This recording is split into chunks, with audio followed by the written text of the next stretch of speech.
Welcome back. My name is Paul Fritz, and today in my video I'm going to show you how to get Unity for free, where to go to get it, and a real quick run through on the install. So start off here at unity.com. You should end up on this landing page with one of their latest videos that they've made using Unity. And what we're going to do is we're going to scroll all the way down to the bottom. I'm sure there's another way to get to it, but here always works for me.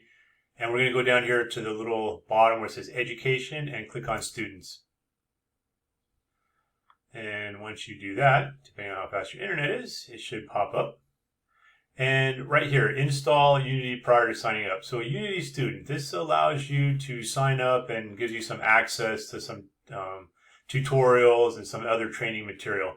It's pretty good, so you may want to come back and check this out after you get to install Unity. So click right here on Install Unity. And we wait. There we go. All right. So again, when we come here, if you're a first-time user, you've never used Unity before, if you haven't been in my class and used it, you may want to start here. You can start here anyway if you feel like you want to. And when you do that, what it does is it also gives you some access to some tutorials right away. And they kind of get loaded in already, and it kind of helps you get things started. If you don't want those tutorials, you can just go ahead and jump right in here to returning users. And it looks like the page is still loading. Anyway, right here, you can click on Go Here.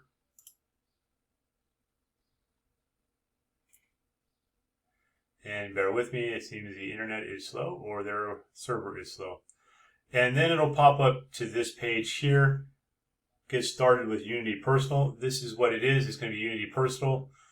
There's usually this image in the background here. I can see that we're still downloading. And I can wait a second for that. There it is.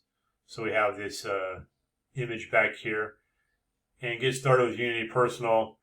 You have to accept the terms. And then what you're actually going to do is you're going to download the Unity Hub. So once you accept that, you're going to click on Unity Hub and it'll go through this download. Again, it'll go into your downloads folder depending on the browser that you're using. I'm using Mozilla Firefox and I have access to a download here. If I click that down, it would pop into here.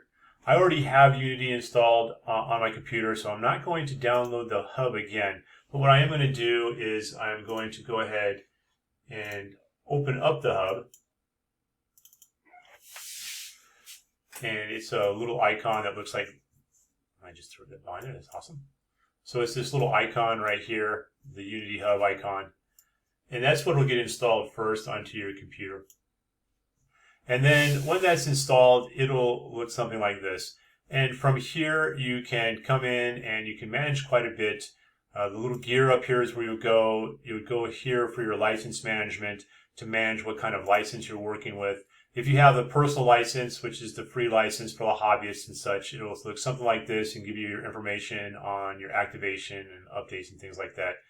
You can also come here to, if you buy a license for Unity Pro or something, you can come in here and activate that new license. Go back to General, and this is just kind of, where you put your folders at, those paths and those things that you want to save. Get out of Preferences. Here it pops in with your projects because I've been working with this already. I have some projects in here that we've been working on. There's also this tab here for learning. So some of those tutorials that you saw under the first time using Unity option, some of those same tutorials are listed right here. There's a bunch of them, and you can select those tutorials and projects. You have projects and then tutorials, and just kind of start doing some learning. A lot of fun stuff in here. Some of it's pretty short. This is, a 5-minute tutorial on scripts and behaviors and things like that. Now, actually getting the versions of Unity installed. Here under Installs, you'll see that by clicking on it, it pops in here and it shows that I have 2 versions of Unity installed on my computer. I have both of these are kind of older versions, and these are the ones that we're using in my school. So you can put those in there. You can locate if you have them somewhere else, and you can also add. So if you click on the add, it'll pop in and give you some choices of some of the latest official. It looks like I'm not that far behind. And then there's also some pre-releases, and then maybe some other things that pop in here as well. And then you would select next on whatever version you have. And it'll go through an install. There'll be some downloading. And you'll just go ahead and follow the prompts. When you come in here, sometimes you'll get this down at the bottom. Actually, you get it quite a bit. And all you have to do is just restart it to install a new version of the hub. Once you have it and you get your version installed, then you can go ahead and start learning or doing your projects and just go from there. Your projects will be in here. You can always access them from here. Now, one thing about Unity is backwards compatibility on the different types of software. You want to make sure that you're using the software that you're using in your school or wherever your work or whatever. And that's just because if you don't, you'll end up with some issues. So if you're using an older version elsewhere and you have a newer version at home, backwards compatibility is not a good thing with Unity. But forward compatibility, so if you had an older version at home, it will update it to a newer version. Anyway, with that, that's pretty much it. That's where you can go to get it for free, download it, and get it installed. And I'll talk to you later. Again, stay calm, everybody. Be friendly, be patient, be nice, and be the example. Thank you, and have a good day.